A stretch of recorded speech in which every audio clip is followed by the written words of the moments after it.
Part 1. No one wants a fat girl, sir, but I can nurse the baby, the cook said quietly. Her voice did not tremble, though her hands did, thick fingers twisting the edge of her apron until the fabric creased. She stood just inside the kitchen doorway, where the smell of boiled milk clung to the air and the fire crackled low. Marta had learned long ago to make herself small, even when her body refused to be. She kept her eyes lowered out of habit, bracing for the familiar look, polite refusal, mild embarrassment, the quick turning away. The widower did not answer at once. He stood near the window with the baby in his arms, the child's cries sharp and desperate, slicing through the quiet house. The sound seemed too loud for rooms that had known only mourning for weeks. His wife's shawl still hung on the back of a chair. Her cup still sat by the sink, untouched. He had not moved it. He had not moved much of anything. I only came to cook, Marta continued softly, filling the silence before it swallowed her courage. But I know babies. My sister's children, my own, before they didn't make it. The words were plain, without ornament, as if she had rehearsed them too many times to feel their sting anymore. I have milk, and time, and patience. The baby's cry broke into a ragged gasp, tiny fists beating against the widower's chest. He looked down, panic flickering across his face. He had tried everything, warm water, pacing the halls, rocking until his legs ached. The wet nurse he'd sent for never came. Word had spread quickly that a widower with a crying infant was a house of sorrow, and sorrow paid poorly. His family lived far away. Friends visited once, twice, then stopped. Grief, he learned, was inconvenient. What's your name? He asked, surprised by the sound of his own voice. Marta, sir. He studied her then. She was broad-shouldered, with soft cheeks reddened by the heat of the stove. Her hair was pulled back severely, as if she had decided long ago that vanity was a luxury she could not afford. There was nothing delicate about her, nothing that would make heads turn in a room. And yet, she stood there without flinching, offering what she had as simply as bread. You understand, he said slowly, that this wasn't the position I advertised. Yes, sir. Her mouth curved into a sad, knowing smile. It never is. The baby wailed again, louder now, face scrunched in fury and hunger. Marta took one step forward, then stopped herself, waiting for permission she had rarely been given in life. The widower felt something shift inside him, not hope exactly, but exhaustion giving way to necessity. Pride had no place left in his house. Then stay, he said, almost abruptly. The words escaped before he could weigh them, before doubt could interfere. If you can quiet him, if you can help, then stay. Marta's head lifted, eyes wide.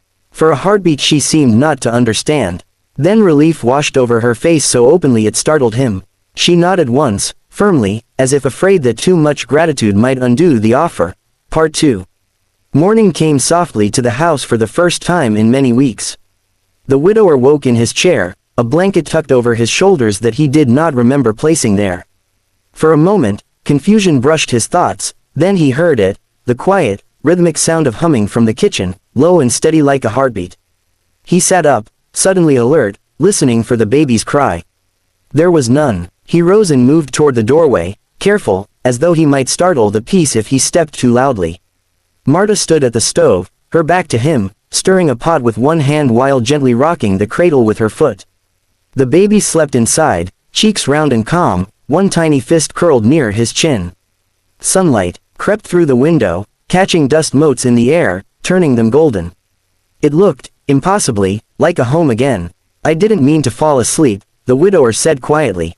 Marta turned, startled, then smiled. You needed it, sir. He fed well, slept right after. He nodded, unsure what to do with the tight feeling in his chest. He had expected awkwardness, regret, perhaps, or the strange discomfort of sharing private grief with a stranger. Instead, there was order. The kettle boiled, bread cooled on the table. The house smelled of milk and something warm and familiar he couldn't quite name. Days passed, and Marta settled into the rhythms of the home as if she had always belonged there. She rose before dawn, fed the baby, prepared meals that were simple but filling. She spoke little of herself unless asked, and even then her answers were brief, careful. Yet her presence filled the rooms.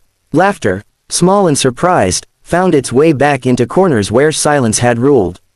The widower watched her without intending to. He noticed how she carried the baby with a confidence that eased his own fear, how she never complained when nights were long and sleep scarce.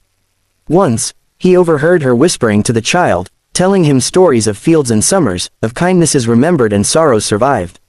Her voice held no bitterness, only endurance. One afternoon, as rain streaked the windows, he found her mending a tear in one of his shirts. "You didn't have to do that," he said. She shrugged lightly. "Cloth lasts longer when it's cared for. People, too." The words stayed with him. He realized how little care he had shown himself since his wife's death, how grief had narrowed his world until survival felt like the only task. Marta did not push him to speak of his loss. She did not offer platitudes. She simply made space for it, as naturally as she made room for the baby at her breast. The baby thrived. His cries softened, his sleep deepened, and his small smiles appeared like miracles the widower hadn't known to expect. Each one felt like a gift returned to him, fragile and bright. He caught himself smiling back, feeling foolish and grateful all at once. At night, after the house grew quiet, he sometimes heard Marta moving about, humming as she cleaned or folded linens. The sound no longer startled him awake. It comforted him. He began to sleep in his bed again. One evening, he joined her at the table after supper. The baby lay between them, drowsy and full. For a while, they ate in companionable silence. Then he said, "You could find better work. Easier work." Part 3. Winter arrived without ceremony, laying a thin frost along the windowpanes and turning the mornings pale and quiet. The widower had learned the house's new sounds by then, the soft creak of the floorboards when Marta rose before dawn, the baby's sleepy murmurs, the kettle's familiar whistle. These sounds no longer startled him with reminders of absence. They anchored him. They told him he was no longer alone in keeping the world from falling apart. The baby was growing fast, his limbs sturdy, his eyes alert and curious. He laughed easily now, a bright, bubbling sound that filled rooms and chased shadows away. The widower carried him more often, no longer afraid of his own clumsiness. He had learned the rhythm of care from watching Marta, the patience, the attention, the way love showed itself in small, repeated acts. One evening, as the fire crackled low, he watched Marta kneeling on the rug, coaxing the baby into reaching for a wooden spoon. She laughed when he dropped it, her laughter full and unguarded. The widower felt something settle into place inside him, a realization he had been avoiding. This was not simply help. This was not convenience or gratitude. This was family forming quietly, without ceremony or permission. He cleared his throat. "Marta," he said, and the sound of her name felt different now, familiar, necessary. She looked up, still smiling, then stilled, sensing the change in his tone. "Yes, I've been thinking," he began, then faltered. He had faced loss with stoic resolve, but this required a different courage.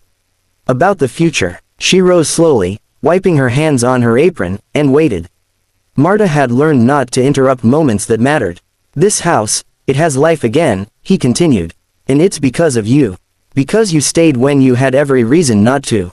Her eyes softened, but she said nothing. "I don't want this to be temporary," he said at last. "Not for the baby. Not for me." Marta's breath caught. She looked away, as if steadying herself against old wounds.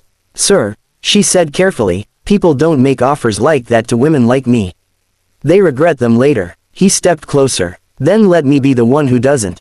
Silence stretched between them, heavy but not uncomfortable. The baby gurgled from the rug, blissfully unaware of the fragile hope being shaped above him. "I won't pretend," Marta said finally. "I know how the world sees me. I've lived with it all my life. I won't be someone's kindness project." "I'm not offering kindness," he replied.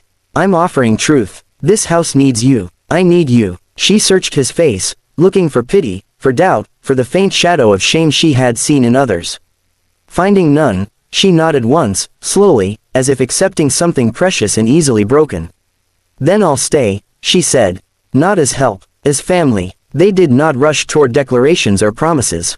They learned each other instead, in shared mornings and quiet evenings, in disagreements softened by understanding, in laughter that came more easily with time. The widower spoke of his wife at last, not as an open wound but as a memory honored.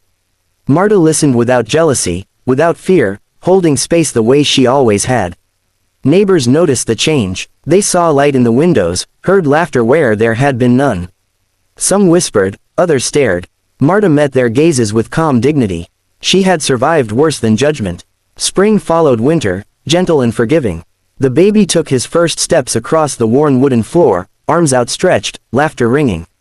The widower and Marta watched from either side, hearts pounding, and when the child fell, they reached him together. In that moment, nothing else mattered, not appearances, not old scars, not the world's small expectations. Love had arrived quietly, without asking permission, and made itself at home.